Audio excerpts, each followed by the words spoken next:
Allez, on revient bien sûr en plateau avec l'expert de ce grand rendez-vous pour la suite de notre série sur le Made in Bénin. Aujourd'hui, on se pose la question de savoir comment donner une image positive, une image qualité au Made in Bénin pour que dès que le consommateur voit Made in Bénin sur un produit, puisse savoir en réalité, mais là, c'est de la qualité certainement. Puisqu'on nous parle de certains pays, quand on dit Made in, bon, ces pays-là, on se dit non, ça c'est du paillot, c'est pas du vrai. Et pourtant, le Bénin, il y a de la qualité ici. Comment, à travers le visuel, arriver donc à attirer, je dirais même, le consommateur? On va répondre donc à cette question avec l'aide de Firmin Tovodounon, qui est graphic designer, également consultant en publicité. Bonsoir. Bonsoir, Sir. Merci une fois encore d'avoir accepté notre invitation, venir sur ce plateau, nous aider sinon aider les entreprises, aider le Made in Bénin à davantage attirer le consommateur. Déjà, il paraît qu'il faut commencer par l'attrait, l'attirance d'abord. Est-ce vrai? Oui, c'est tout à fait vrai, parce que dans un sens où vous voulez bâtir une entreprise, c'est comme, je prends l'exemple de quelqu'un qui veut construire un immeuble. Il faut, en fonction du nombre de tâches que tu veux monter, tenir compte pour faire la fondation. Donc, je pense qu'un entrepreneur béninois qui se lance dans l'entrepreneuriat, dans une production, dans la vente d'un service, a forcément comme objectif de grandir dans ce sens pour aller très loin. Et pour aller très loin, vraiment, il faut vraiment ménager la base pour que le service soit adapté dans le temps et innover à tout moment pour vivre vraiment. Alors, en tant que graphiste designer, je dirais spécialiste de la communication visuelle surtout, dites-nous comment trouvez-vous le visuel de nos produits, le Made in Bénin de façon générale? Est-ce que nos produits attirent vraiment? Actuellement, sans vraiment mentir, ça ne répond pas vraiment à certaines normes. Quand on va sur le marché, les entrepreneurs communiquent vraiment sur ce qu'ils font ici chez nous, mais en ce sens où ils ne font pas vraiment ce qu'il faut faire pour que cela marche. C'est vrai, il y a des exceptions, il y a d'autres qui font vraiment l'effort parce qu'ils ont compris, mais il y a d'autres qui sont vraiment à la traîne, qui n'ont pas encore compris que la bonne image garantit la confiance au sein de votre cible pour l'amener à l'achat direct de vos services. Comment se fait-il que les autres produits qui viennent de l'étranger arrivent à mieux attirer que ce que nous avons ici? Est-ce que ce n'est pas pas manque d'infrastructures, ce n'est pas manque de compétences en réalité? On se pose beaucoup de questions. Je ne pense pas qu'on peut condamner ça sur le sort qu'il y a manque de compétences, manque d'infrastructures. Il y aura forcément des demandes insatisfaites, mais il y a quand même le minimum que ces entrepreneurs-là peuvent faire en réalité à l'interne pour donner une image de qualité à leurs choses. Je pense que quand on pousse vraiment le sujet à fond, on voit qu'il y a un manque de volonté en ce sens où ils ne comprennent pas la valeur de ça. Tout le monde a tendance à payer les produits qui viennent de l'extérieur, même si parfois ce n'est pas de qualité, mais même si ce que ton frère fait à côté est de qualité, à l'interne, tu n'es pas trop tenté d'aller vers ça. Parce que quand toi-même tu vois ça sur l'étagère dans un supermarché, tu doutes de ça. Tu te demandes est-ce que c'est vraiment efficace. Parce que quand toi-même tu vois d'abord le contenant, c'est-à-dire le bocal dans lequel le produit est fait, tu doutes de ça. Tu vois au lieu de faire une bonne étiquette, il fait simplement une étiquette, il tire ça sur du blanc noir, il prend du scotch pour coller ça. Ces aspects qu'on voit souvent aux expositions des fois ou bien dans les supermarchés n'amènent pas le consommateur local à vraiment avoir confiance en cela pour l'utiliser, même si au départ c'est quelque chose de qualité. Donc les entrepreneurs chez nous font vraiment ne font pas attention vraiment à ça. Ils se disent, c'est produit chez nous, il faut que le Béninois consomme ce qui est produit chez nous. Oui, on va consommer ce qui est produit chez nous, mais il faut vraiment que cela soit tracé par certaines normes, afin que nos propres frères, nos Béninois, puissent aller vers ça en toute confiance. Alors, en quelque sorte, on a l'impression que l'extérieur, sinon les produits étrangers, ont mis là-bas très haute oui, en matière d'attirance. Oui. Du coup, c'est difficile pour nous d'atteindre ce niveau-là ici au Bénin. Je ne pense pas que c'est difficile. C'est une affaire de volonté, comme je l'ai dit toujours. Je prends un exemple et je suis sûr que toi-même tu as fait le même pas. Le dernier portable que tu as payé, je suis sûr que tu as conservé la boîte, c'est-à-dire l'emballage dans lequel le portable était. Vrai.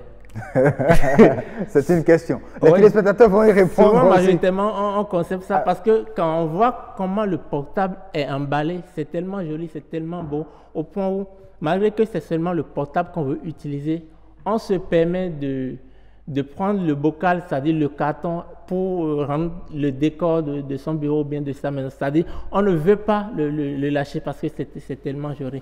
Je pense que c'est vrai, en investissement en matière de coût, c'est de l'investissement, mais une entreprise qui vise vraiment à long terme ne peut pas faire du surplace sur 2 ans, 5 ans, 10 ans. Et actuellement, c'est ce qu'on voit, la même entreprise ou bien le même producteur local, tu le vois dans la même chose tout le temps. Il ne fait que la même chose, il évolue, mais il te dit qu'il n'a pas les moyens, qu'il n'a pas le grand budget pour faire. Mais moi, je dis, tant que tu penses aller loin, il faut vraiment ménager la base pour vraiment aller loin. C'est de l'investissement. Ils ne peuvent pas me dire que les matières premières qu'ils paient, ce n'est pas donné, c'est avec de l'argent, ils le paient. Donc, c'est un budget. Donc, il faut souvent prévoir de budget pour améliorer la beauté, l'image de votre produit, afin d'attirer la cible à cela. Parce que l'objectif final, c'est d'accroître la production, d'accroître la vente. Et tant que la vente n'est pas accrue, il n'y a pas la production, il y a la vente. Alors, dites-nous déjà, Fimet Ovodouno, en tant que spécialiste et de façon pratique, les paramètres sur lesquels il faut donc se baser pour mieux attirer, donner de l'attirance, augmenter la capacité d'attrait de ces produits. Je dirais, premièrement, d'abord, il faut définir un concept, c'est-à-dire, dans mon métier, on parle de la charte, de l'identité de l'entreprise, si c'est une marque, de l'identité de la marque. Et c'est défini souvent par certains outils et certaines conceptions. Ça part du logo, les couleurs, les types de police qu'il faut utiliser. Tout ça renforce en réalité la stratégie communicationnelle. Ça met en sorte un appui sur l'identité de l'entreprise. Donc, il faut partir de là. On parle des déclinaisons, c'est-à-dire les types d'étiquettes, les types d'emballage qui doivent sortir de l'entreprise, doivent respecter certaines normes données. Parce que ça va sur le marché, donc il ne faut pas s'amuser avec une identité. Et comme je le disais au départ, on a une grande vision. Et tant que vous avez une grande vision, il faut commencer par bâtir cette vision-là. N'attendez pas à avoir de gros budget avant de produire ou bien d'aller à la qualité comme les autres le font. Non, avec le peu de budget, si on a vraiment la volonté, on fait des recherches, il y a quand même des gens qui sont prêts à accompagner dans ce sens-là. Donc, définir une identité qui respecte certaines normes, qui est vraiment attrayant, ça parle du nom également. À part que cela, tout ce qui sortira comme support de communication pour ce produit ou ce service ne doit pas être chose prise à la légère. Et c'est souvent ce qu'on voit. Parce que ça peut entacher rapidement la communication qu'on avait instaurée au départ. Donc il faut prendre le soin, d'élaborer l'identité de l'entreprise, de la marque, du produit ou du service. Maintenant, tous les visuels, les outils qui serviront de communiquer autour de ces services-là ou de ces produits-là ne doivent pas être des choses qui sont prises à la légère. Ce n'est pas parce que j'ai commencé à ce degré-là que je n'ai pas de moyens, je vais encore aller très bas. Ça diminue totalement l'image de l'entreprise. Ce qui fait que quand on voit vos visuels à l'externe, on définit déjà en réalité votre base, ce que vous valez vraiment dans la société, même sans aller vous voir. Parce que l'image que vous montrez aux gens de l'extérieur fait qu'ils définissent un certain, c'est-à-dire ils vous mettent à certaines places d'abord avant même de venir vers vous. Alors, voulez-vous dire que l'image permet au consommateur de classer exactement. le vendeur ou l'entreprise. Exactement. Et dans la stratégie communicationnelle, quand tu fais certains visuels ou certains concepts pour certains événements et la cible ne se trouve pas dedans, tu verras automatiquement que ça n'aura pas d'effet. Et là, ça veut dire que l'objectif n'est pas atteint. Mais la cible doit se voir dans le visuel que vous avez créé. Je prends un exemple, tu veux communiquer pour un Yahoo, mais le visuel, les images que tu utilises sont des images pixelisées, c'est-à-dire des images qui ne sont pas de bonne qualité. Automatiquement, quand les gens vont voir ça, ils vont voir que ça a été trop banal, ça a été trop banalisé. Ce n'est pas professionnel, c'est le langage qu'on emploie souvent. Et quand ce n'est pas professionnel, ça veut dire que ce n'est pas vraiment de l'original.